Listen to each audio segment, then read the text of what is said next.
Bien, bonjour à tous. Donc, je vous rappelle un petit peu le principe de cet abécédaire. L'idée, c'était de vraiment rentrer un petit peu dans ce thème de l'humanisme par une entrée un petit peu ludique, mais en commençant quand même un travail un petit peu de définition, de problématisation de la question. Comme il y a beaucoup d'entrées sur l'humanisme, du coup, il y a beaucoup de matière.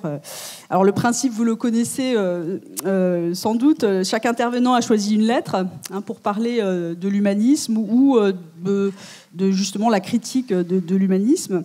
Et les différentes lettres sont autant donc de portes d'entrée dans le thème. Alors, les lettres seront tirées au sort pour l'ordre de passage et chaque intervenant dispose d'un temps de 8 minutes, ce qui peut à la fois paraître très long, mais en réalité très court parce qu'il faut vraiment aller à l'essentiel. Et le temps sera mesuré par le sablier et j'ai la charge aussi de rappeler à l'ordre ceux qui dépasseraient trop leur temps. Donc, je remercie vraiment tous les intervenants qui ont accepté de se prêter à ce jeu de l'abécédaire. Alors, à ma gauche, Aurélien Barraud, qui est astrophysicien et philosophe, professeur des universités. Il travaille au laboratoire subatomique et cosmologique de l'université Grenoble-Alpes.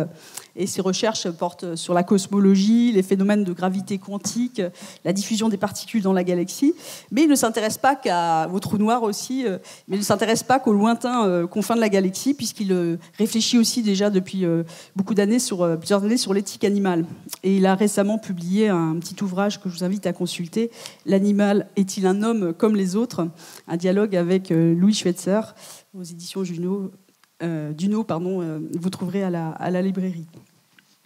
À ma gauche encore, Jean-Pierre Carlet est philosophe, ancien professeur de philosophie et formateur aussi pour les enseignants.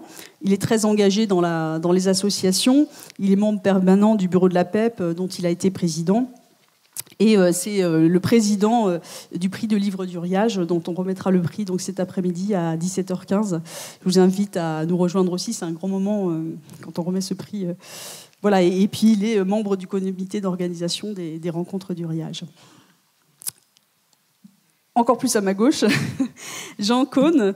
C'est un homme de lettres et de théâtre. Il a été comédien, monteur en scène, mais il est aussi professeur émérite en esthétique et sciences de l'art, en sciences de l'information et de la communication à l'université Grenoble-Alpes. Et ses travaux portent sur les processus de médiation culturelle. Il a récemment publié un ouvrage qui s'intitule « La médiation culturelle, expérience esthétique et construction du vivre ensemble ». Et je vous renvoie aussi à Pour des humanités contemporaines, sciences, techniques, culture, quelle médiation. Donc, vous trouverez des livres, là aussi, sur la table de notre partenaire, le Square. À ma droite, Arnaud Sorosina, philosophe, spécialiste de Nietzsche. Il est professeur en classe préparatoire et en terminale au lycée Champollion. Il est aussi chargé de cours à l'université Grenoble-Alpes. Il donne régulièrement aussi des cours à la Société alpine de philosophie, dont il est vraiment un membre actif. Il est membre aussi du comité d'organisation des rencontres et nous a bien aidé à faire tout ce programme scientifique et inviter les intervenants. Alors, c'est un spécialiste de Nietzsche auquel il a consacré plusieurs ouvrages, dont récemment l'édition critique de la généalogie de la morale, donc la seconde dissertation qui est parue aux éditions GF. Donc, je vous invite là aussi à le retrouver sur nos tables. Et puis, à droite d'Arnaud, Enzo Le Sourd. Enzo est philosophe, docteur en philosophie politique, diplômé aussi de Sciences Po. Il est conseiller spécial d'Éric Piolle à la mairie de Grenoble, chargé de la communication. Et il travaille depuis de longues années sur l'économie politique, sur les dérèglements climatiques, sur la gestion des ressources. Et il a récemment publié aussi un ouvrage « Survivre à l'Anthropocène » aux éditions PUF, donc qui traite de ces questions évidemment centrales. Et enfin, à la droite de Enzo, mais je ne le dirai pas évidemment, à l'extrême droite, Fabien Girard. Il est juriste, maître de conférences en droit privé et sciences criminelles à l'université Grenoble-Alpes. Il est spécialiste de théorie du droit. Il s'est notamment intéressé au droit de propriété par le biais du problème de la brevetabilité du vivant. Et donc, il a publié des ouvrages spécialisés sur la question, notamment biotechnologie végétale et propriété industrielle. Donc c'est des questions évidemment très, très spécifiques et pointues. Donc on l'a invité aussi pour son regard vraiment précis sur toutes ces questions aussi juridiques qui sont importantes. Alors on va commencer peut-être par une première lettre, par tirer au sort donc la première lettre pour savoir lequel d'entre vous va commencer l'exposé. Suspense. Eh bien c'est D comme désir et ce sera Enzo Le Sourd. Bonjour à toutes et à tous, merci pour l'invitation pour cette 9e édition des rencontres de philosophie du mariage. Moi j'ai choisi la lettre D comme désir pour essayer de voir un petit peu avec vous dans tous les débats qu'on va avoir tout ce week-end la contribution que peut avoir l'écologie politique, la philosophie qu'on appelle l'écologie politique, à la formulation ou à la reformulation d'un humanisme qui serait adapté au temps d'Anthropocène, au temps de veille de la catastrophe, comme se définit un peu l'Anthropocène. L'humanisme moderne, il est formulé, en tout cas une des formulations de l'humanisme moderne, il est formulé par Descartes dans son discours de la méthode, lorsqu'il déclare que par son développement, l'homme doit devenir comme maître et possesseur de la nature. C'est tout le projet de la modernité de formuler comme ça un humanisme prométhéen où l'individu, si on sait que le soleil, que la Terre tourne autour du soleil, le monde, lui, tourne autour de l'homme. Et donc il y a comme ça une espèce de surpuissance de l'individu qui arrive avec le projet de la modernité. Et on travaille après sur tout le courant de la philosophie qui travaille sur l'Anthropocène, au moment où cette promesse moderne de l'homme qui serait en train de devenir comme maître et possesseur de la nature, au moment où ce projet-là humaniste s'accomplit, on voit apparaître, en tout cas poindre, et c'est tout le courant de la collapsologie et des réflexions sur l'Anthropocène, une possible disparition, voire un possible effondrement de l'humanité. Du coup, moi, ce qui m'intéresse de travailler, c'est comment on arrive à réconcilier humanisme et humanité durable, comment on arrive à ce que une théorie de l'humanisme serve non pas à fragiliser en réalité l'humanité, mais au contraire à lui dessiner un contour durable. Il y a, évidemment, c'est des questions qui sont sursaturées de production aujourd'hui. On en est à la 24e COP, donc Coopération internationale sur le climat. On en est au 5e rapport du GIEC. Il y a des centaines d'appels, des centaines d'alertes, des centaines de pétitions. Donc le discours scientifique est saturé, la vérité, la production de connaissances scientifiques est là. Les alertes des scientifiques saturent le débat public, notamment depuis quelques années, voire quelques mois. Et moi, ce qui m'intéresse de travailler, c'est comment, alors que la parole scientifique se prononce, comment, alors qu'on sait que l'humanisme, qui est un peu la grammaire de la catastrophe, l'humanisme moderne, qui est la grammaire de la catastrophe qui arrive, et les faits, par l'expérience, par la production scientifique, montrent qu'il n'est pas durable, comment, néanmoins, il n'y a toujours pas de production d'un nouvel humanisme ou d'une prise de conscience, ou en tout cas d'un bascule de mode de fonctionnement, de mode de vie. Et du coup, ce qui m'intéresse de travailler, c'est comment, en dépassant la vérité scientifique qui manifestement peine à embrayer sur un changement de mentalité, un changement de mode de vie et un changement de l'humanisme, comment du coup arriver à produire cela. Donc moi, c'est pour ça que j'ai choisi la lettre D, c'est de remonter en amont de la raison, qui elle est saturée et réceptive au discours scientifique, de remonter en amont de la raison et de travailler sur les désirs. Donc il y a je travaille en tout cas sur une première famille du désir, qui est le désir d'accumulation, qui va de pair avec la naissance de la modernité, sur comment, à partir d'un moment dans l'histoire de la philosophie occidentale, émerge, au sortir des guerres de religion notamment, l'anthropologie, la vision du monde, la vision de la nature, la vision de l'économie, qui est fondée sur un besoin de manque, sur la rareté, et qui va générer derrière un désir d'accumulation. Ce désir d'accumulation, il est chez tout le monde. Le capitalisme est fondé sur ça, sur l'accumulation de la plus-value. Du jour au lendemain, non, en quelques décennies, à partir du XVIe, XVIIe siècle, ce qui était une activité honteuse pour les classiques, pour les antiques, pour les sociétés premières, à savoir l'activité de commerce ou l'activité d'argent, qui était une activité honteuse, devient une activité vertueuse. Le commerce civilise les mœurs. Montesquieu, il a écrit ça à longueur de page. Et comment, il y a une bascule qui se fait dans l'histoire à un moment donné sur le désir d'accumulation doit devenir une morale publique, une vertu civique, et c'est en fondant la cité sur cette vertu d'accumulation, le désir d'accumulation, qu'on va rendre la cité durable. Évidemment, ça c'était donc une des promesses de la modernité. On voit que 3 siècles plus tard, à peu près 2 siècles et demi plus tard, que cette morale de l'accumulation, ce désir d'accumulation nous place aux portes de la catastrophe. Et donc après, ce qui m'essaye aussi de travailler dans mon intervention, c'est désir avec un S, c'est de remonter en amont de ce désir d'accumulation, qu'est-ce qu'il y avait avant. Aujourd'hui, on a l'impression qu'on n'arrive pas à penser ce que serait une alternative au capitalisme ou une pensée, un humanisme qui serait dégagé du désir d'accumulation. Il se trouve que quand on fait l'archéologie de ce désir d'accumulation, il apparaît il y a quelques siècles dans l'histoire, mais qu'il a été tenu à distance de la cité, tenu à distance des valeurs publiques, tenu à distance des désirs légitimes pendant des siècles. Et que les antiques, les Grecs, les primitifs avaient fondé une morale du désir, une morale de l'amitié, une morale des relations humaines, d'une économie, une conception de la nature qui n'était pas fondé sur le désir d'accumulation, mais sur le désir de gloire.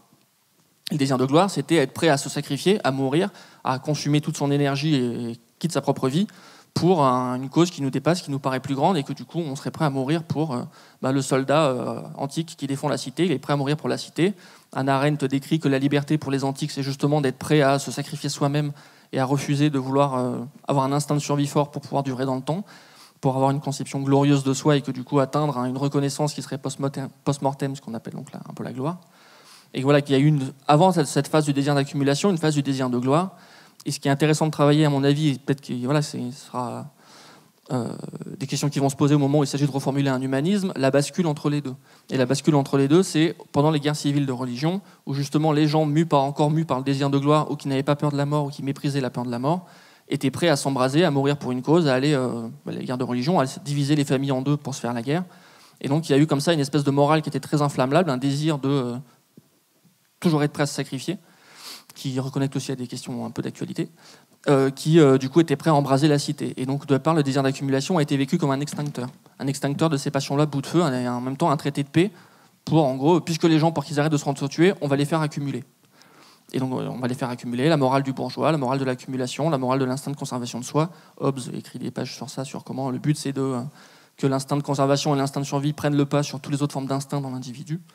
Donc voilà, donc au moment où nous, il s'agit de 2 siècles plus tard, quand on voit les faillites de la promesse moderne s'interroger sur quels seraient les contours d'un humanisme durable, on peut d'une part s'inspirer des promesses du désir antique, même si on voit qu'ils ont failli aussi à éviter les guerres civiles. Donc c'est, après le sujet de ma thèse, travailler une 3e cartographie des désirs, celle qui amène, selon moi en tout cas, que certains auteurs de l'écologie politique travaillent, notamment André Gorz et Ivan Illich, qui sont des auteurs des années 60, 70, 80, et qui travaillent, eux, justement, sur comment on prend conscience des faillites de la modernité, on prend conscience aussi des réponses, enfin que ça n'était pas une bonne réponse aux faillites du système avant du système classique, et comment nous, dans le temps qui nous reste, avant qu'il y ait une catastrophe, si on croit au risque d'effondrement, on arrive à bâtir un peu en hâte une cartographie des désirs qui nous ressemble, une cartographie de la liberté, et que c'est à partir de ça, en formulant ces projets-là, qu'on pourrait potentiellement arriver, d'une part, à éviter la catastrophe avant qu'elle ne se propage, et aussi arriver à formuler un humanisme qui soit régénéré. André Gorz, il est de confession juive, et il évite de peu les camps de concentration au sortir de la Seconde Guerre mondiale, et donc là il rencontre Sartre, et il va fonder avec lui, en tout cas c'est sa démarche personnelle, en repartant de zéro, une esthétique individualiste, une pensée, donc lui après qui définira comme étant écologiste. Donc il repart de zéro au lendemain de cette catastrophe que fut la Shoah, pour bâtir, pareil, pour retrouver du sens, bâtir du désir, bâtir de la confiance, qu'il appelle ça, bâtir sa place dans son corps, la place dans la ville et la place sur la planète. Et donc il reconstruit comme ça, pas à pas, une nouvelle, en partant de zéro, une nouvelle cartographie des désirs, et qui l'appelle lui, ce que Ivan Illich appelle la société conviviale. C'est que pour lui, un des moteurs qui meut l'individu et qui permettrait en tout cas de mettre en mouvement les dynamiques plus que visiblement la vérité scientifique, c'est la capacité à maîtriser sa vie et à domestiquer l'outil. Donc Ivan Illich produit tout un savoir économique, mais aussi sur rapport à la technologie, où il cartographie ce qu'il appelle l'hypermodernité comme étant la phase de la méga-machine, où les individus, nous, vous, moi, les citoyens, ont perdu la main, ont perdu le contrôle, ont perdu la maîtrise sur les outils. Que ce soit sur, peu importe, après les systèmes de production d'énergie, les systèmes de décision démocratique, les systèmes de ce que vous voulez.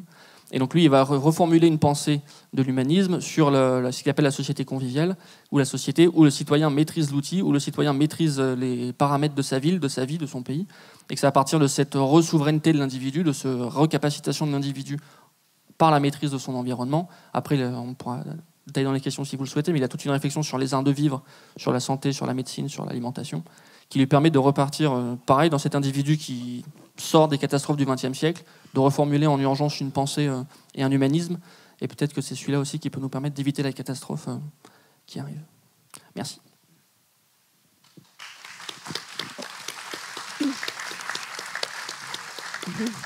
Merci Enzo pour cet exposé très clair et qui situe bien tout de suite le problème, puisque effectivement, quand on parle de l'humanisme, on parle à la fois de la place de l'homme dans le monde, mais aussi de son rapport au monde. Et donc, les questions d'écologie politique sont tout de suite présentes.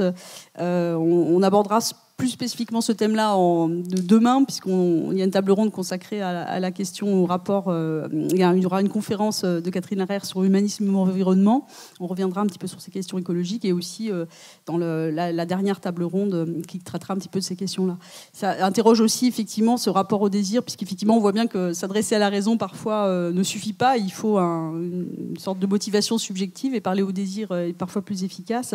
Mais c'est vrai que ça interroge aussi le modèle de société et de développement qu'on a choisi.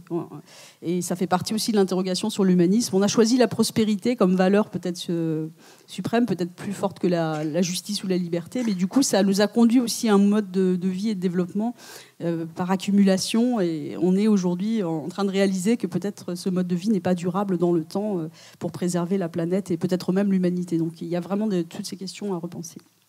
Alors on va tirer une autre lettre pour continuer ce premier tour d'horizon de l'humanisme.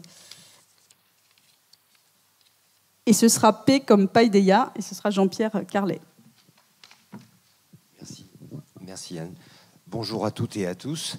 J'ai choisi le mot Paideia pour, d'une certaine façon, rendre hommage à un travail qui me paraît profondément humaniste, même s'il n'est pas aujourd'hui institutionnellement pensé comme tel, à savoir l'enseignement.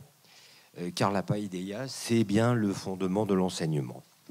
C'est en 1933 que commence à apparaître la thèse générale de l'helléniste, historien, philosophe Werner Jaeger sur le monde hellénique entendu comme modèle de la civilisation humaine. Cette thèse a pour titre Paideia. Nous sommes alors en Allemagne, où la prise de pouvoir par l'idéologie raciste va atrocement faire reculer les progrès de l'humanité. Werner Jaeger quitte le pays et ne reviendra plus professer en cette patrie qui, de façon délibérée, a renoncé à l'idée même d'humanité au profit d'une conception ethnique ou encore zoologique du monde. Dans l'Allemagne nazie, en effet, ne peuvent accéder aux titres et aux privilèges de l'être humain que ceux qui sont sélectionnés tels par la force brutale. Par opposition à ce régime d'Übermenschheit, le livre Paideia espère résonner comme un acte de rébellion, en quelque sorte testamentaire, afin de récuser la propagande nazie. De fait, le mot Paideia ne renvoie pas à une description des institutions éducatives du monde antique. Et il désigne essentiellement, selon Jaeger, le principe original de la civilisation gréco-latine, de la civilisation bientôt mondiale. C'est un terme qui, pour les Grecs, signifie indistinctement la culture, la formation, l'éducation, c'est-à-dire l'humanité avec une majuscule qu'il faut mobiliser contre la barbarie. Je cite Jaeger, « L'homme conçu comme un idéal, c'est le type universellement valable d'humanité auquel tous les êtres humains sont tenus de ressembler. » L'un des ressorts du questionnement sur l'humanisme qui nous réunit ces jours-ci est donc le souci pour la valeur fondamentalement politique de la transmission.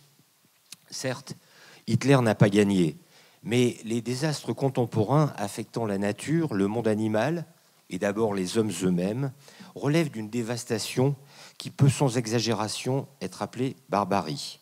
Il semble donc important aujourd'hui de nous demander dans quelle mesure une éducation humaniste, ce qui est presque un pléonasme, peut résister. Cela en donnant force et crédibilité à la critique des comportements les plus indignes de l'humanité.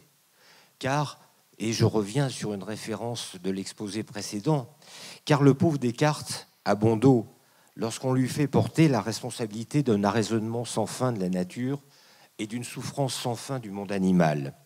Incriminant ainsi le point de départ de la philosophie moderne, on passe bien évidemment sous silence le sens historique et systémique de cette si forte pensée. Descartes, en effet, limite les promesses de la connaissance physique devenue enfin rationnelle par la distance d'une analogie. Comme l'a rappelé Enzo Le Sourd, il écrit « L'homme futur serait non pas maître et possesseur de la nature, mais comme maître et possesseur de la nature. » Il me semble que l'analogie change quand même un peu les choses, puisque la mécanique et la médecine se trouvent par là subordonnées à la morale.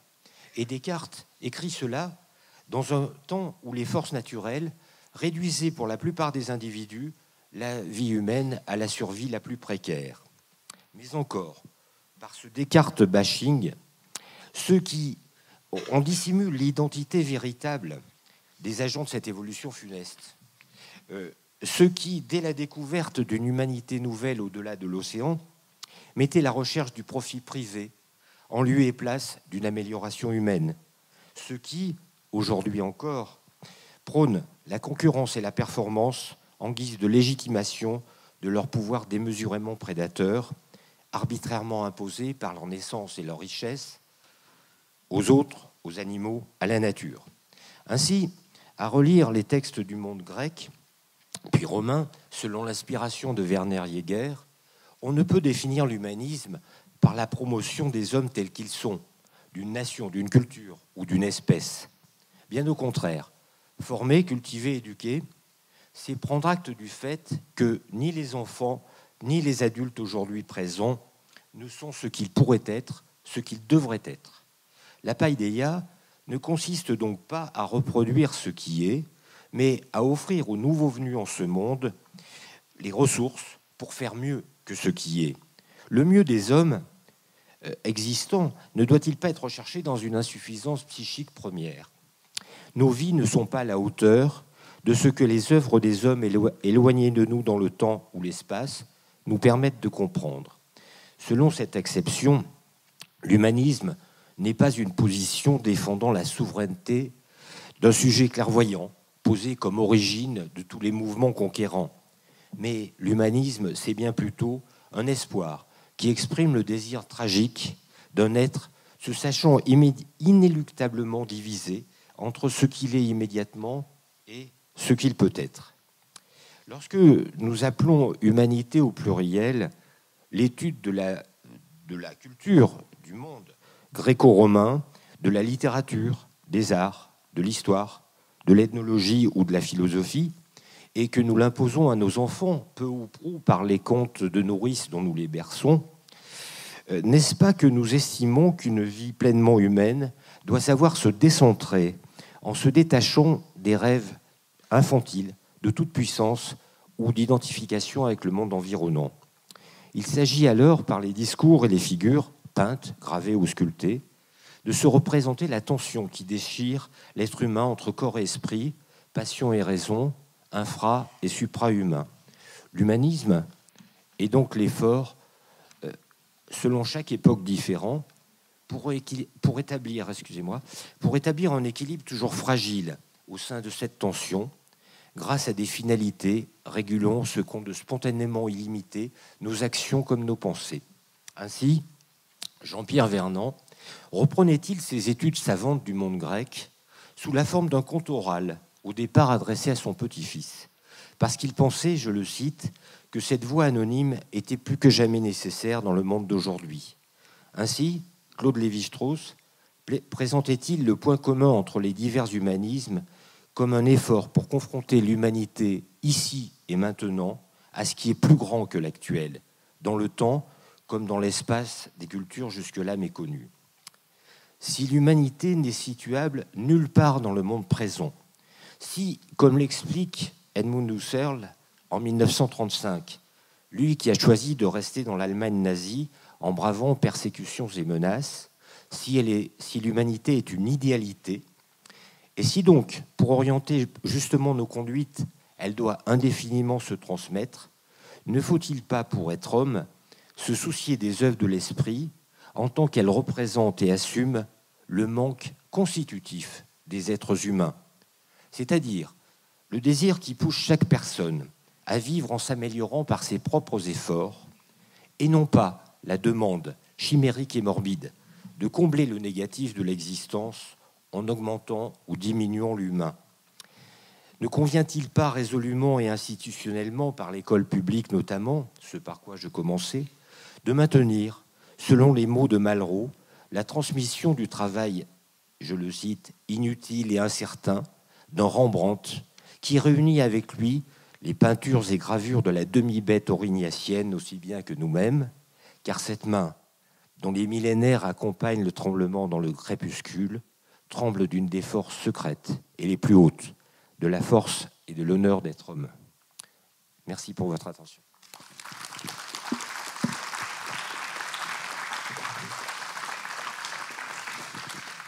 Merci beaucoup Jean-Pierre pour ce bel exposé qui nous ramène aussi aux sources de l'humanisme, puisque l'humanisme renvoie d'abord aux humanités gréco-latines, aux textes anciens, et ça nous rappelle effectivement qu'il y a derrière l'humanisme, c'est pas seulement évidemment une quête de perfection indéfinie ou de volonté de dominer la nature, de se rendre maître et possesseur de la nature ou comme maître et possesseur de la nature, mais ça nous renvoie également à une exigence morale. Qu'est-ce que nous sommes en tant qu'humains? Et évidemment, cette dimension morale, elle sera tout à fait présente aussi dans les rencontres, puisqu'il s'agit bien de savoir si l'humanisme classique est en crise. Il faut pas non plus, il faut garder peut-être de cet humanisme classique ce qu'il a de meilleur, cette idée effectivement d'exigence morale. Nous devons aussi être à la hauteur de notre propre humanité et redéfinir justement l'humanisme peut-être sans non plus le couper complètement de ses racines. Alors on va continuer notre parcours initiatique en quelque sorte vers dans ce thème de l'humanisme avec une troisième lettre. Et ce sera A comme Anthropocène. Et je passe la parole à Fabien Girard. Merci infiniment pour l'invitation. C'est un grand plaisir pour moi, en qualité de juriste, puisque c'est ma formation initiale, de m'adresser aussi à des citoyens qui veulent entendre un peu la vision que peuvent avoir les juristes de la philosophie. Alors, philosophe amateur, j'ai un peu tiré au sort la mauvaise lettre parce que je m'aperçois que le vrai spécialiste est à ma gauche, la spécialiste de l'Anthropocène. Alors, je vais essayer de parler sous son contrôle. En disant que pour un juriste, l'intérêt, en tout cas un juriste qui travaille comme moi sur l'environnement et sur les semences en particulier, c'est-à-dire l'agrobiodiversité pour dire les choses précisément, c'est de savoir quelles sont finalement les transformations, les sursauts éthiques qu'il faudrait produire pour arriver à modifier notre système, notamment d'appropriation du vivant, en particulier l'appropriation de la terre. Mais j'en viens donc plus directement au sujet, et puis vers la fin, je livrerai quelques considérations éthiques et quelques pistes sur ce que cela pourrait, en tout cas, nous apporter, à nous juristes, ces réflexions essentiellement des philosophes ou des historiens aujourd'hui. Alors, on dit souvent aujourd'hui que l'Anthropocène a trois acceptions complémentaires. C'est un nouvel intervalle, si vous voulez, dans l'histoire géologique. On parle d'une nouvelle ère géologique. On dit aussi, c'est la deuxième acception, qu'il y a un basculement de l'état du système Terre qui quitte son état stable sous l'Holocène, qui est l'ère précédente. Et puis enfin, une vision un peu plus, cette fois-ci sociologique, qui est l'impact humain sur la planète, qui inclut les transformations, par exemple, des déchets, la perturbation des processus naturels comme le cycle du nitrogène. On a la transformation des paysages, l'urbanisation, les extinctions d'espèces, etc., l'extraction des ressources, tout ce dont on entend parler quasi quotidiennement aujourd'hui. Et au fond, c'est un impact humain si considérable, si systématique et global que le résultat global, si vous voulez, c'est une transformation cumulative et en voie d'accélération du fonctionnement climatique de la Terre. Et là, je crois, la formule la plus concise pour saisir ces trois acceptions, c'est de dire que l'humanité est devenue une force géologique, aussi puissante que le forçage orbital, par exemple, les plaques tectoniques, ou encore le volcanisme et l'évolution naturelle qui ont guidé les changements planétaires durant des millions, voire des milliards d'années. Alors on débat encore aujourd'hui, essentiellement les géologues, mais pas seulement, du point de départ de l'Anthropocène. Alors Crutzen et Stormer, qui sont les deux auteurs à qui l'on doit le terme, la rupture apparaît plutôt à la révolution industrielle, c'est-à-dire aux alentours de 1800.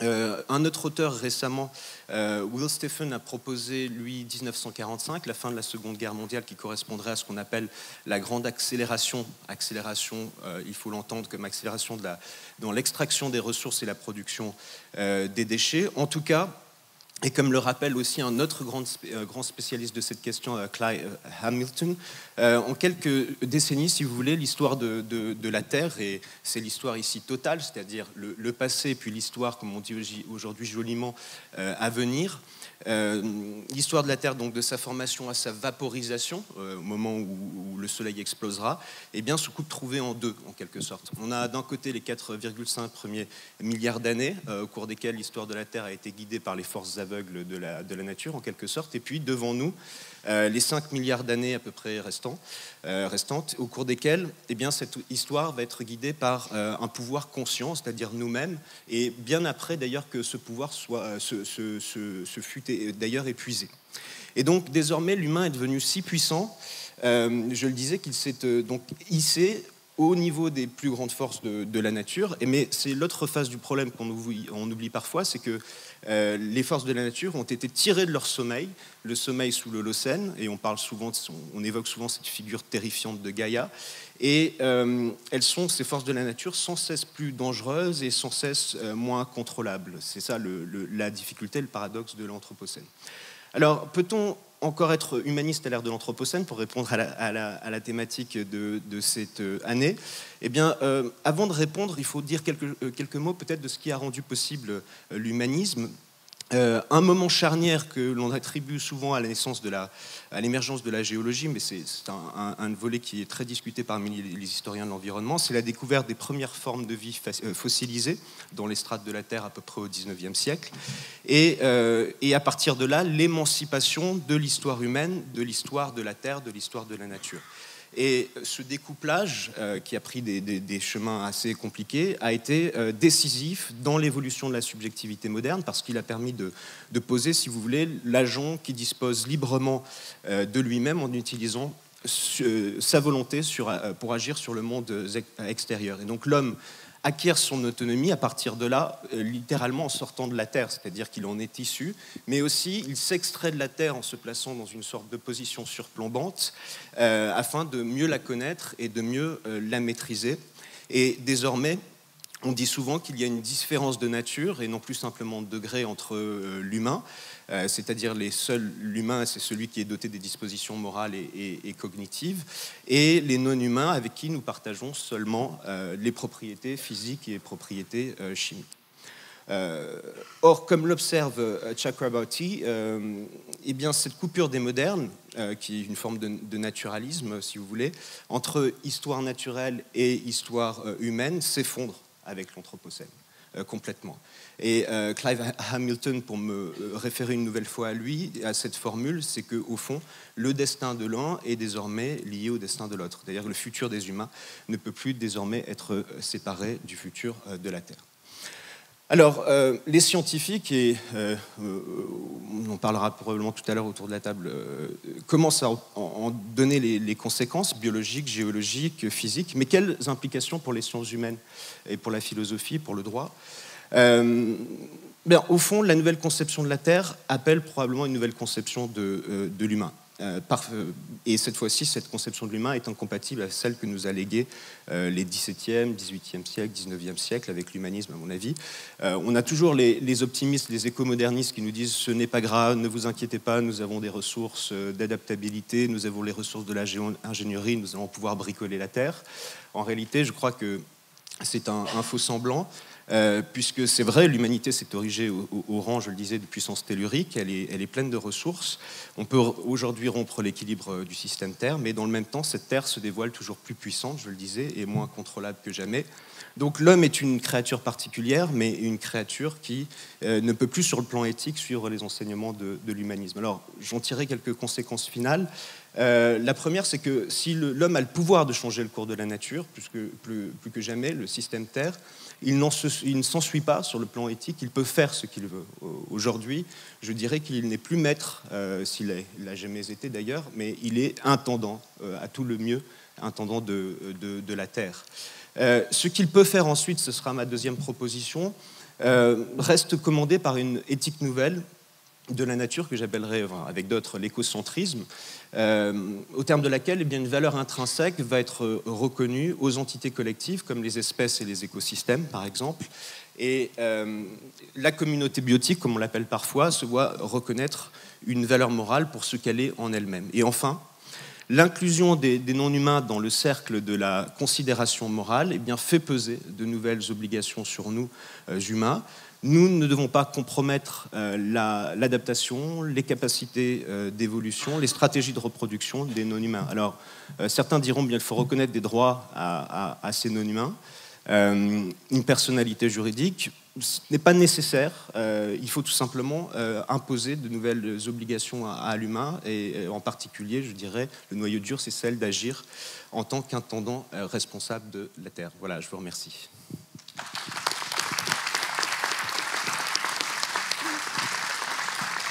Merci pour cet exposé qui a le mérite de poser aussi clairement le problème, de rentrer dans le vif du problème, qui est quand même le dualisme qui est inhérent à l'humanisme traditionnel, qui instaure une dualité entre l'homme, la nature, et qui s'érige aussi de fait comme un être à part dans la nature, qui s'accepte de la nature, et voire qui peut s'arracher de la nature, et en tout cas qui se voit comme supérieur à la nature, et avec un idéal de maîtrise. Aujourd'hui, nous sommes confrontés finalement à une situation presque, Enzo le rappelait, catastrophique, ou en tout cas on est près d'une catastrophe qui nous oblige aussi à nous remettre en cause et en tout cas à repenser complètement notre rapport à la nature, au vivant. Alors on va poursuivre nos interrogations en tirant une nouvelle lettre, et ce sera S comme surhumain. Et je laisse la parole à Arnaud. Merci infiniment Anne, bonjour à toutes et à tous. On a vu essaimer ces dernières années une quantité impressionnante de publications transhumanistes et sur le transhumanisme, ce qui certes n'est pas la même chose.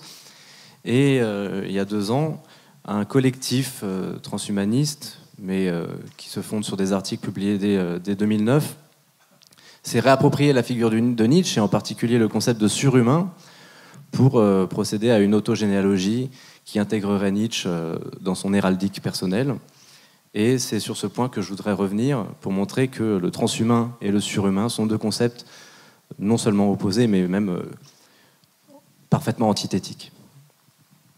Ce qui se joue dans cette distinction entre surhumain et transhumain, c'est pas simplement une querelle d'école, une querelle de chapelle qui concernerait les Nietzschéens en mal de reconnaissance, mais c'est l'avenir de ce qu'on entend par humanité. C'est un petit peu grandiloquent de le formuler ainsi, mais si on regarde les textes de Nietzsche, on va se rendre compte rapidement que le concept du surhumain est à l'antipode de ce que les transhumanistes projettent de faire. Pour ce faire, on peut se reporter notamment au paragraphe 337 du Gai Savoir, où Nietzsche nous explique que l'humanité de l'avenir doit procéder à un approfondissement du sens historique, en se délestant en fait du devoir de mémoire qui la rend dépositaire d'un fardeau excessif. Cela dit, l'approfondissement du sens historique, c'est aussi l'approfondissement du sentiment que l'humanité a d'elle-même, si bien que le surhumanisme de Nietzsche est en réalité un approfondissement de l'humanisme et de la tradition humaniste, puisqu'il s'agit de recollecter en soi tout ce qui a fait notre humanité. Par humanité, il faut entendre chez Nietzsche quelque chose d'un petit peu particulier, puisque dans le sillage d'Emerson ou de Schopenhauer, Nietzsche conçoit l'humanité comme les échantillons les plus nobles de l'espèce humaine, si bien que la très grande majorité des êtres qui se disent humains sont en réalité peut-être loin d'être à la hauteur de cette exigence. Surhumain est donc celui qui ferait advenir une civilisation où l'humanité, c'est-à-dire au sens descriptif, l'ensemble des hommes, serait enfin humaine, cette fois au sens normatif, c'est-à-dire capable de réaliser le potentiel de créativité et de vitalité qu'elle a jusqu'ici refoulé. Voilà pourquoi le surhumain, c'est celui qui accomplit le renversement du christianisme, si du moins on accepte la thèse selon laquelle les valeurs chrétiennes ont détruit la vitalité de l'homme à la racine. La conversion surhumaine de l'homme est donc appelée par 2 impératifs, me semble-t-il. D'une part, elle suppose une réévaluation radicale de ce qui a été jusqu'alors valorisé par les hommes, et d'autre part, elle implique une esthétisation accrue de la vie humaine, si on entend par là l'idée que les puissances artistiques contenues dans la nature doivent rejaillir, intensifier et canaliser à travers la forme de vie humaine. C'est ce que Nietzsche appelle Apollon par opposition à Dionysos. Mais il s'agit d'unifier les 2. On pardonnera si je n'entre pas dans les détails des conditions pour réaliser cette esthétisation de la vie et cette vitalisation de l'art, qui correspondent à peu de choses près à la nouvelle morale du surhumain. Mais pour formuler les choses aussi simplement que possible, on peut dire que le surhumain, ce serait celui qui serait capable de transformer le sentiment que l'humanité a d'elle-même en la libérant des catégories de la psychologie morale chrétienne. Ces catégories étant en particulier le ressentiment et la culpabilité. C'est dire en d'autres termes que le surhumain est le produit d'un approfondissement du sens historique, un approfondissement du sentiment de notre humanité, lorsqu'elle prend conscience, mais afin de s'en déshabituer, des puissances qui l'ont jusqu'ici séparé de sa propre vitalité, et jusqu'ici l'humanité a été inféodée à des fins étrangères à sa propre vocation, qui réside, selon Nietzsche, dans l'intensification du sentiment d'exister. Parvenu à ce point, il apparaît que le surhumain est l'antithèse du transhumain, dans la mesure où on peut définir celui-ci, sous la tutelle de Jean-Yves Goffy, comme un être qui adopte, je cite M. Goffy, la vision du monde selon laquelle la condition présente de l'être humain est pathologique, sujette qu'elle est au vieillissement, à la maladie, à la mort, et de façon générale à toutes sortes de limitations constitutives. Quelles que soient les limitations d'une perspective simplement symptomatologique à l'égard du transhumanisme, c'est-à-dire en termes de médecine de la culture, de quoi le transhumanisme est-il le symptôme, il n'en reste pas moins que du point de vue de la médecine nietzschéenne de la culture, plusieurs choses apparaissent désormais manifestes. La première, c'est que du point de vue nietzschéen, et tant pis pour l'anachronisme, le transhumanisme est l'expression la plus éhontément affichée de la haine chrétienne de la vie. Elle est dans le sillage de ce que dit Socrate, ou de la manière dont Nietzsche interprète les dernières paroles de Socrate, « Nous devons un coq à Esculape », ce qui signifie qu'il faut remercier le Dieu de la médecine de nous avoir guéris de cette maladie qui est la vie. Finalement, le transhumanisme intégrerait de cette manière la généalogie du socratisme via le christianisme. J'y reviendrai dans un instant. Deuxième point, on arguera effectivement contre cette première critique que le transhumanisme est pro-life, en ce sens qu'il veut allonger la vie, apaiser les souffrances et augmenter les performances humaines. Mais d'un point de vue nietzschéen, là encore, ce n'est pas la vie humaine que le transhumanisme allonge, mais les standards d'une vie moribonde, embourgeoisée dans un confort de momie. C'est une vie de mort-vivant traversant sépulcralement les siècles que nous promet la convergence NBIC.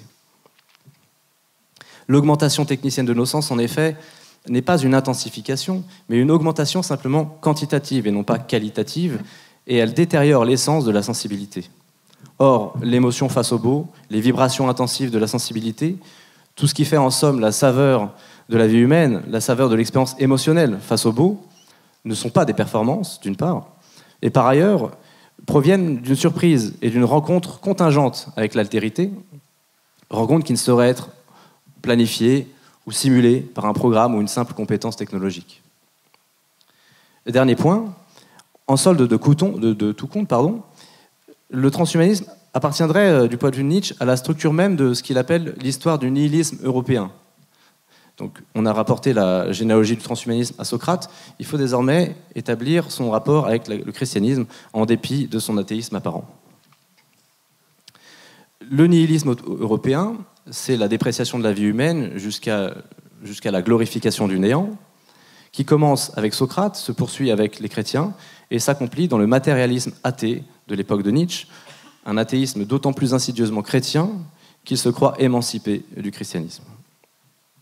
Le transhumain serait donc le sommet dans cette histoire du nihilisme, en ce sens que l'idéal transhumaniste, c'est l'expression d'une forme de vie tellement diminuée qu'elle n'envisage même plus sa réparation ou sa résilience à partir de sa propre puissance, mais à partir de puissances qui sont étrangères à la vie.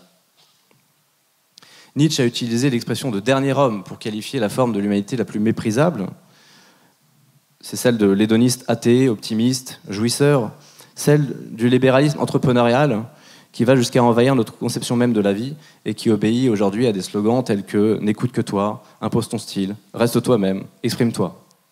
Mais surtout, « deviens ce que tu es », qui a été repris par les publicitaires, c'est la version publicité, marketing et développement personnel d'un Nietzsche 2.0, d'un nietzschéisme néolibéral. Il n'est pas douteux par conséquent que celui qui cherche sans cesse à augmenter artificiellement des performances quantitatives est l'antithèse du surhomme. Le transhumain autoproclamé serait en réalité, aux yeux de Nietzsche, le dernier de ceux qu'il appelle les derniers hommes, l'antithèse de l'adhésion tragique à la vie qui recommande d'accomplir ce que Nietzsche appelle l'amor fati, l'adhésion au destin, l'amour de notre destination mortelle. En conclusion donc, le transhumanisme est la dernière en date dans l'incessant défilé des ombres de Dieu dans les cavernes, puisque le transhumain apparaît comme le pur produit de la pulsion supraterrestre, celle qui anime les corps décadents aspirant à se venger de la vie, à l'âge de la dépression généralisée. Mais le plus inquiétant peut-être, c'est que les transhumanistes croient trouver le remède à leur dépression dans l'exaspération de sa cause majeure, à savoir le narcissisme de la conservation de soi. Je vous remercie.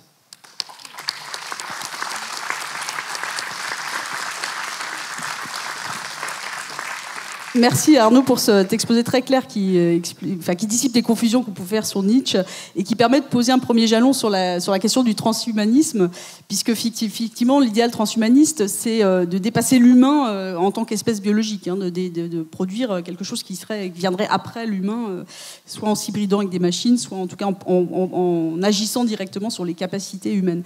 À ne pas confondre justement avec la critique de l'humanisme, avec le post-humanisme qui vise surtout à critiquer en fait l'idéal humaniste. Donc c'est cette ambiguïté dont on parlera notamment dans la première table ronde. Alors avant d'en venir là, on va continuer notre parcours dans l'abécédaire. Et ce sera C comme convergence NBIC, et ce sera Jean Caunes. Il précise que d'ailleurs il entend par NBIC un anti-humanisme ou un contre-humanisme. Je laisse la parole donc à Jean Caunes. Merci Anne.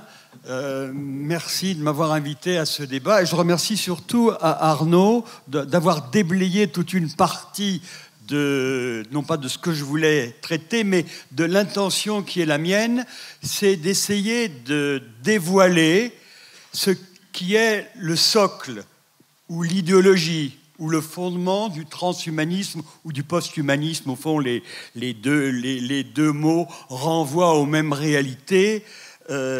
Et cette réalité, c'est au fond la partie sombre, la partie cachée, la partie scientiste qui tente de développer une idée du progrès qui serait uniquement liée au développement des sciences et des techniques. Et effectivement, merci de m'avoir permis de pénétrer tout de suite dans ce qui est l'objectif et l'intention de mon intervention. C'est de parler de la convergence NBIC que tu as citée, c'est-à-dire de la convergence nanotechnologie, biotechnologie, informatique et sciences cognitives. Qu'est-ce que c'est que c'est pas un concept, c'est tout sauf un concept, cette notion un peu fourre-tout, cette salade italienne où on mêle à la fois une notion relative à une échelle, l'échelle nano. Cette échelle nano, c'est-à-dire 10-9 mètres, 1 milliardième de mètre, c'est l'échelle à laquelle la science physique, chimique, biologique est arrivée à la fois en termes de connaissances, mais aussi en termes de manipulation. Avec l'échelle nano, on est passé dans les techniques et dans la connaissance de la miniaturisation à la manipulation des atomes.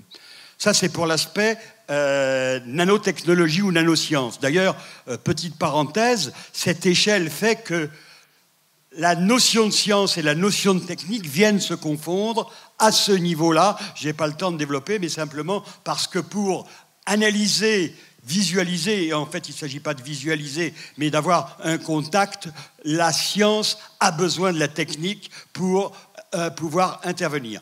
Les biotechnologies, c'est la dimension qui adapte toute cette échelle aux problèmes de la vie, aux problèmes de la thérapie, aux problèmes de l'homme augmenté, comme le transhumanisme le laisse espérer. L'informatique, tout le monde sait ce que c'est à la fois une technique, c'est à la fois un mode de traitement des données, c'est à la fois aussi une science, et enfin les sciences cognitives. Alors, d'où vient ce discours des nanobio de NBIC? Il date des années 2000. Et c'est à partir de ce moment-là que moi j'ai été interpellé sur cette question-là, parce que j'exerçais une responsabilité politique sur le développement universitaire, et on a vu se développer une demande très forte des milieux de la recherche et du développement auprès des collectivités territoriales pour financer tous ces investissements ou ces applications en recherche et développement, et c'était lié à ce discours de la NBIC.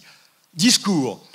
Je crois que pour essayer d'analyser ce qu'il y a derrière, il serait intéressant de prendre le point de vue qu'avait Foucault sur les formations discursives, où il essayait de dire lorsqu'on a un domaine qui peut être, et il parlait lui du domaine de la folie, lorsqu'on a un domaine aussi complexe, aussi divers, aussi pluridisciplinaire, il est peut-être important de distinguer ce dont on parle, l'objet dont il est question, les concepts qui peuvent naître ou qu'on peut utiliser pour appréhender cet objet, cette réalité, cette chose, les conditions d'émergence de ce discours et enfin les thèmes que ça soulève. Et donc mon intervention consistera à essayer de voir le côté sombre, le côté opposé, le côté antagonique à l'humanisme dans toutes ses diversités et historiques et philosophiques et culturelles, qui est développé par le transhumanisme.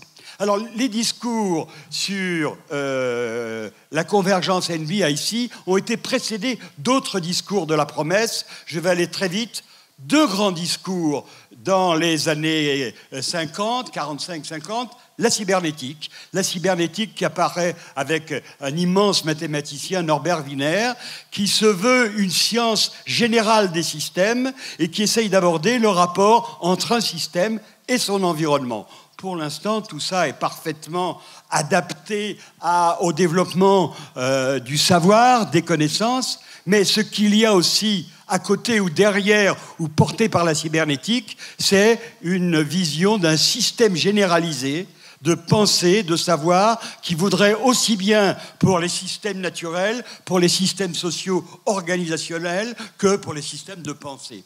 Et la cybernétique s'est aussi présentée comme un discours de la promesse en disant la fin, les régimes totalitaires, l'autoritarisme va pouvoir disparaître avec ce développement de cette discipline qui est fondée sur la transparence de l'information. Deuxième discours de même nature, discours de la promesse, c'est celui qui apparaît dans les années 70 à la suite d'une commande de Giscard d'Estaing à 2 inspecteurs des finances qui, depuis, ont fait beaucoup de chemin, Nora et Mink, à qui il est commandé un rapport sur l'informatisation de la société. Informatisation de la société qui va être fondée évidemment sur les développements des réseaux, des systèmes de l'informatique. Et reportez-vous à ce rapport qui date de 1978. Là aussi, on nous annonce une ère qui sera une ère de l'agora, où tout le monde pourra parler à tout le monde, où à l'intérieur des communautés, il y aura un système de dialogue et de débat qui permettra à tout moment et à chacun d'intervenir dans l'information, dans la communication et donc, au fond, dans la gestion du monde. Là aussi, discours de la promesse, dont on n'a vu qu'une partie de la promesse, évidemment, a été avérée, c'est cette réduction des temps, cette mondialisation des savoirs, mais aussi avec cette face cachée où aussi bien la cybernétique que la numérisation, l'informatisation de la société ou le discours NBIC, on aboutit à un scientisme qui serait défini comme tous les problèmes du monde, de la société, du rapport interpersonnel peut être résolu par les techniques et par les sciences. C'est-à-dire qu'on occulte absolument tout ce qui a pu être dit sur un plan philosophique, la relation interpersonnelle, la subjectivité, l'art, la culture, l'éducation, tout est aux mains de la numérisation et pas de salut en dehors des algorithmes. Il y a là encore une fois un discours de la promesse qui n'est pas celui du post-humanisme ou du transhumanisme, celui de l'homme augmenté, celui de la capacité que nous pouvons avoir grâce aux technologies niveau nano, grâce à la manipulation des atomes, grâce à l'informatique, grâce à la localisation de tous nos processus mentaux à l'intérieur du cerveau, aboutir à une ère où la finitude, d'une certaine manière, de l'homme est repoussée à plus tard et où la résolution de l'ensemble des problèmes est une résolution de type technique. Voilà, je regarde le sablier, il ira plus vite que moi, je vais essayer de le rattraper. Et donc, 2-3 petites critiques pour aller très vite sur ce discours NBIC. D'abord, c'est une aberration épistémologique. Pourquoi est-ce que c'est une aberration épistémologique de réunir 4 domaines qui sont totalement hétérogènes les uns aux autres? Ça rappelle une merveilleuse nouvelle de Kafka qui s'appelle Le chaton et l'agneau, c'est-à-dire d'un animal qui serait moitié chaton, moitié agneau. Au résultat, il n'est ni chaton ni agneau, il est un monstre de la pensée qui donne lieu à une nouvelle formidable, fantastique. Nano, c'est une échelle. C'est une échelle qui a sa réalité, c'est qu'au-dessous de 100 nanomètres, eh bien, les lois de la physique micro ne sont plus valables et on va progressivement entrer dans le domaine du quantique. Donc, effectivement, il y a un changement d'échelle qui provoque un changement de la pensée et un changement des techniques d'intervention. Biotechnologie, c'est une autre dimension appliquée à la biologie. Et là, on a affaire effectivement à un domaine de la science. L'informatique, je l'ai dit en commençant, j'ai bientôt fini, donc je vais sauter, puisque tout le monde a l'usage de l'informatique. Et ce qu'il y a de terrible dans cet amalgame de 4 notions complètement différentes, et donc de les réunir et de penser que dans leur convergence va s'établir un miracle qui nous conduira à la post-humanité, c'est de faire ressurgir, et ce sera ma conclusion, 2 grands mythes de la Renaissance, 2 grands mythes de la modernité, le mythe de Faust, avec le savoir absolu, le savoir absolu qui va nous permettre de passer un pacte avec le diable, avec le savoir, pour enfin trouver un bonheur personnel et un bonheur collectif, et puis le mythe du golem. Et le mythe du golem, ce qui est formidable, c'est qu'il fait référence à une vieille sagesse, la sagesse juive, la sagesse mythique, la sagesse talmudique, et que le grand apôtre de la cybernétique, qui est Norbert Wiener, avait écrit un bouquin formidable qui s'appelait God and Golem. D'ailleurs, il identifiait la nature du golem comme mythe à la nature du mythe de l'informatique et de l'ordinateur. Je pense que le transhumanisme renouvelle, sans la qualité mythique, sans la qualité artistique, sans la qualité de ce qui nous fait penser à travers ces 2 mythes, pour sombrer dans une apologie du chiffre, de l'algorithme et dans une négation totale de ce que sont les sciences sociales et les sciences humaines.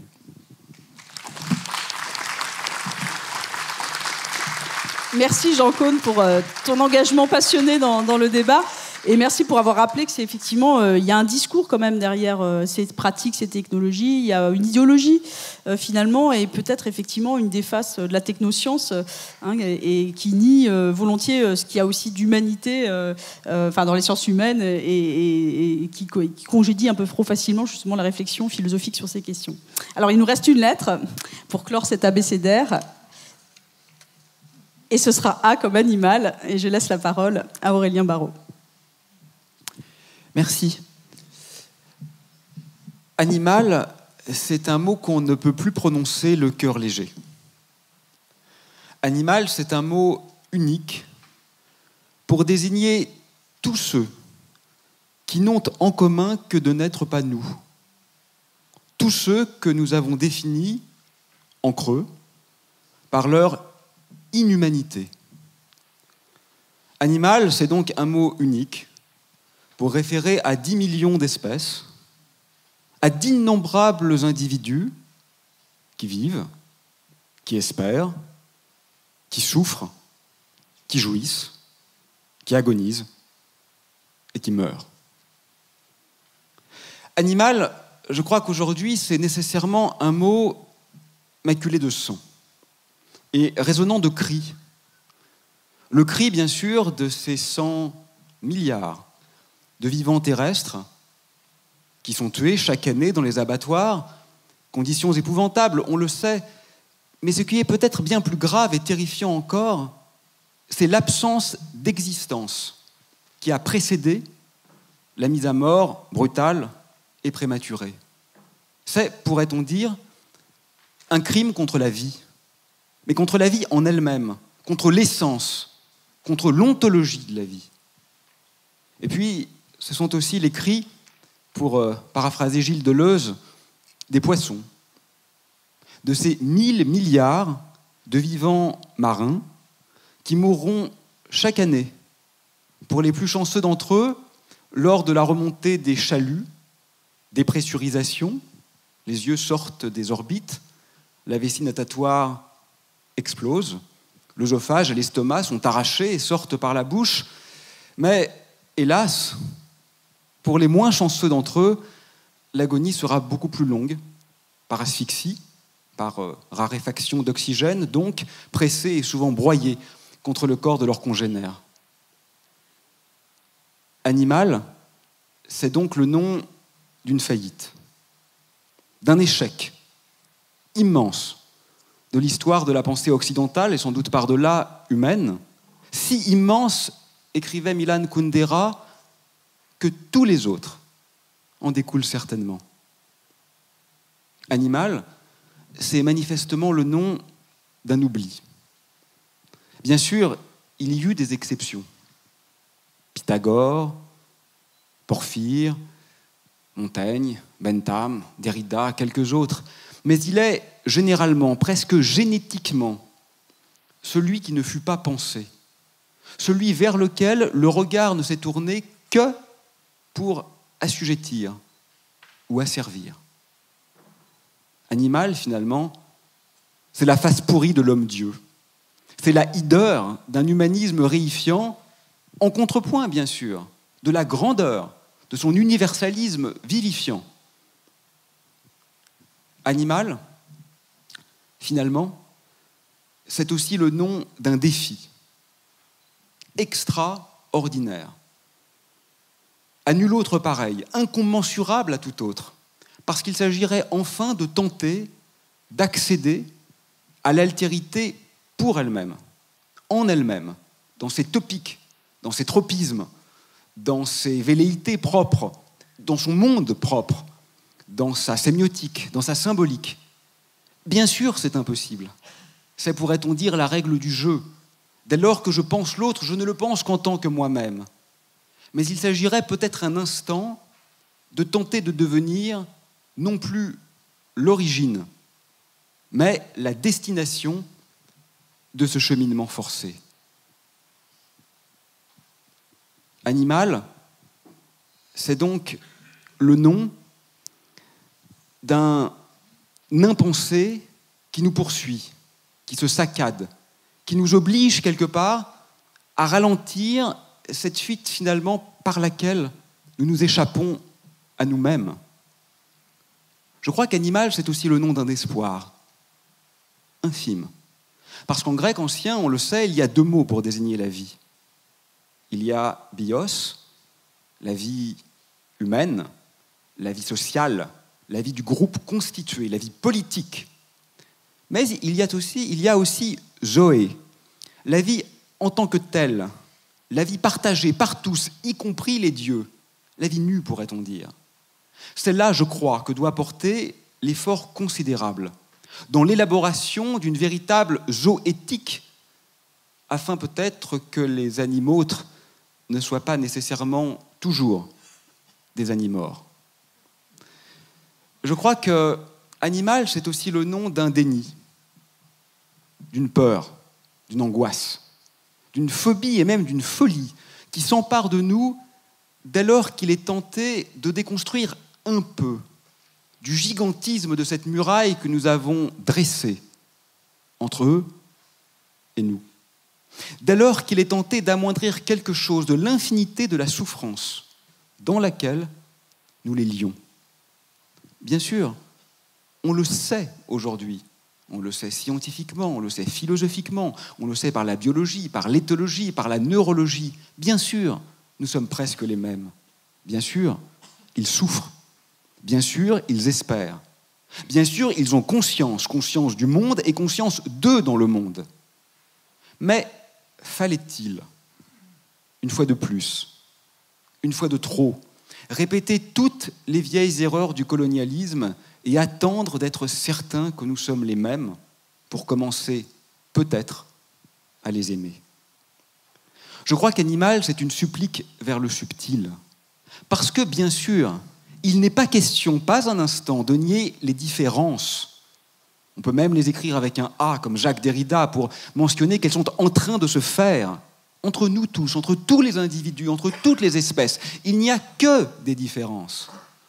Il est question plutôt, je crois, de rire, avec intelligence, un rire joycien ou nietzschéen, de ce propre de l'homme que nous avons tellement adoré. Propre que, bien sûr, chaque espèce peut toujours ériger entre elle et le monde. Alors, animal, c'est la première lettre de notre abécédaire, parce qu'il faut bien commencer. Privilège de l'alpha, n'est-ce pas? Mais je crois que ça devrait aussi être la dernière, parce que c'est là que ça finit. C'est là que ça s'achève. C'est là, manifestement, que la ligne de fuite est tombée en ligne de mort. Alors, animal, c'est pour toujours un mot en forme de larme. Le liquide lacrymal est légèrement salé, paraît-il. C'est un milieu, dit-on, propice à l'émergence de la vie. Gageons qu'il le soit aussi à celle des concepts, sans quoi, bientôt, je le crains, quand nous les penserons, ils ne seront plus là. Merci.